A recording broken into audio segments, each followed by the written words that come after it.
Oi, oi, oi, it's Lads Product Reviews. You know the lads, the ones out there making their own ham. She's found out again, lads. We gotta do something. Quick, get the duffel bags. We'll put the ham in the duffel bags. And then the duffel bags will smell like ham. Wait, no, the duffel bags already smell like ham. It'll be fine. What's going on, lads? We're hitting another knife review. If you couldn't tell by the knife and shot. So, this one's kind of a weird one. We're going to be doing the Icon D2 folding knife. I carried this for probably about a year. Picked it up from Harbor Freight. I think it was $40. It is it's a clone of the James Bagg mini glimpse, and I will have a link to the mini glimpse and the Harbor Freight link down below in the description. Yeah, that place. I think the mini glimpse is $65, maybe $70. The Harbor Freight is, well, that's $40. I don't know if it's gone up or not since then. A lot of people, so there's mostly two sides to this knife. There's like the Harbor Freight guys love this knife because they got a Icon knife. Then you got like hardcore knife people that are like, "Oh, it's a copy. We don't like that you made a clone." And then you got people that are like in between. They're like, "Well, I like knives and it's $40 and I can go into Harbor Freight and buy it and it's got like a warranty and stuff and it's okay." I kept seeing it like come up on my Google News and stuff, and I was like, well, I want to go see what it's about. So at the time, like, I wasn't like super nerdy into knives and stuff, and so for me, strangely enough, is kind of like a jumping off point. And so I got this and carried it for a while and liked it, and then I started looking at other knives. Before this, I had carried my Sierra KT Drifter, and I wanted something different, something a little bit bigger, and I was curious because I kept reading things. This is a flipper liner lock knife. Like I said, Icon D2 steel drop point has this ridiculously huge coil. This thing's been used and abused, so if you look, if I can get it in shot, the tip is bent a little bit there to the left. That's just the tip. And there is a, again, I gotta get it in shot.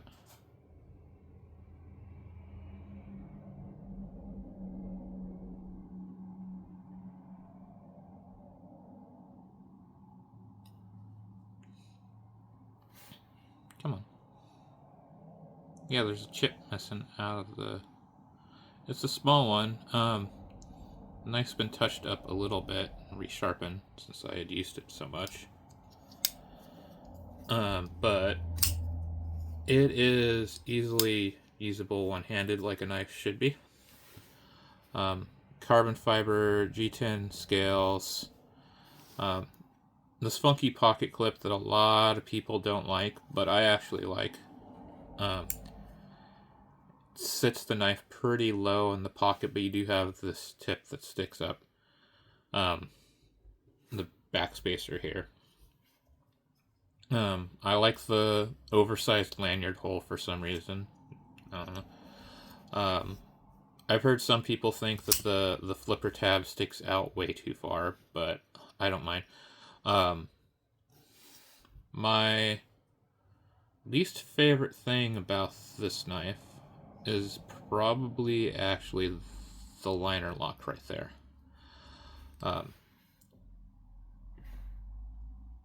It's just got this weird jimping on the liner for some reason.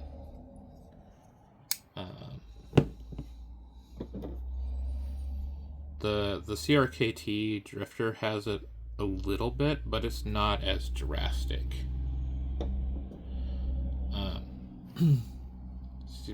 My Kaiser Seagull is this one smooth piece of liner lock. That's actually preferred as opposed to this. I like the shape of the blade. It's very, very useful. The handle shape's kind of funky, but you get used to it. The collar on the pivot's cool. Because it's got the red, it kind of, it's a, what's the word I'm looking for? It's a very, very different color from the rest of the knife being all carbon fiber and stuff, so it kind of sticks out. I'm gonna do a quick hardware check. Also the pivot is ball bearing. Alright, so T8 on the pivot. Should be T6 everywhere else. T6. T6, I don't know why that would be T8, but hey, you gotta try it. And T6. Flip it over. T6. And T6. So, as you could tell, the pocket clip is not reversible. So that's the pocket clip and the liner lock, probably the two biggest sins of the knife. I have a feeling because, I mean, I misused this knife when I did that and damaged the tip. But I have a feeling that the heat treatment on the D2 is probably not that great. I mean, they mass-produced this for $40. So I can't imagine it being that great of heat treatment. Anyways, we're going to do a real quick size comparison. This is a larger blade, definitely, for sure. We got the CRKT Drifter, the James brand Redstone. These are two of the smaller knives that I have that I use for size comparisons. All the knives that I use for size comparisons are going to be $100 or subpar. We got our medium-sized knives. The Civivi Elementum Button Lock 2 and the Kaiser Seagull. Those I both consider medium-sized knives, and they are both much larger, the Icon D2 is much larger. Okay, then we got another guy from CRKT. We've got the Squid XM. They call it XM for extra medium. And then my Tenacious Spyderco. You see the Spyderco is a bit bigger,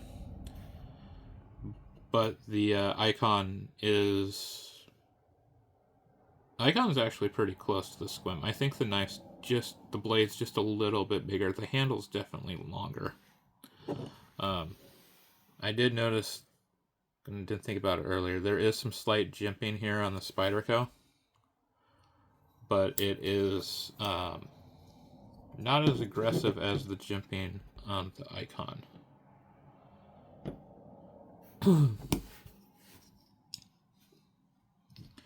It does actually want to fall a little bit when you disengage the liner lock. the thumb flipper, the flipper, does hit your thumb when you disengage in normal spot, but if you go down a little bit lower, and then the blade will come down on your thumbnail if you go down a little bit lower on the liner lock. That's what I was trying to say. It does actually manage to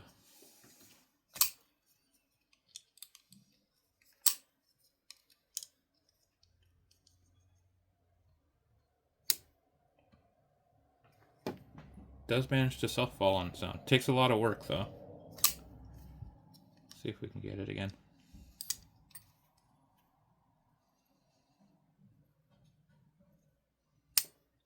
You can tell right where the detent is.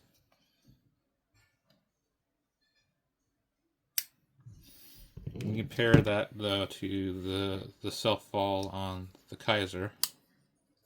Well, it helps if I actually do the self-fall.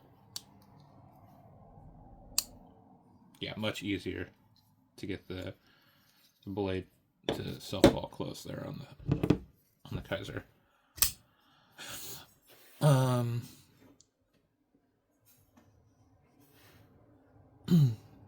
like the grinds for some reason. I think it's a good looking blade. This obviously could have been cleaned a little bit before I decided to do a review. I think the ball bearings in this are grunged up because the last couple of times I carried this to work, I kept flicking it open and close, and after a while it didn't want to open as easily. So I'm going to do a video real quick after this where I take it apart and we're going to look at the bearings. I do want to oil them at some point and take them apart. Well, I'm going to take it apart and reassemble it, and then, but I don't have any knife oil currently. So at some point I want to get some knife oil and oil up the bearings, but I want to take it apart to see how gunked up it is, because I have a feeling it's probably got some pocket grunge in it. So I'm going to do another video real fast after this one and take it apart and get a good look. But right now we're going to do our intro real quick.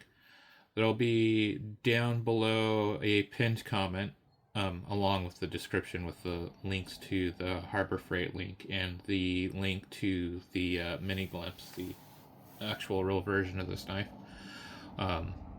There'll be in the pinned comment links to Lads Product Reviews Patreon, Instagram, and then our affiliate links: King's Camo Outdoor, Priority Tires, Crossman Air Rifles, Raven Crossbows, Try the World International Food Box, W Energy Drinks. If you follow that link, it should put a 10% discount code at checkout. If it doesn't, the code is lads_feel 2025. Traverson Outdoor Supplies, Pixafun Fishing Supplies, Zeal Pet Food, Tidewee Duck Hunting. Did I mention Try the World International Food subscription? I might have skipped that one as I was scrolling down my list. And as always, buying anything from the affiliates does help the channel out. But so does liking, subscribing, and commenting. So if you like this comment, or if you like this video, please comment, like, and subscribe. But yeah, I'm gonna wrap this up real quick, and then we're gonna do a teardown video. So have an awesome day. Thank you. Bye.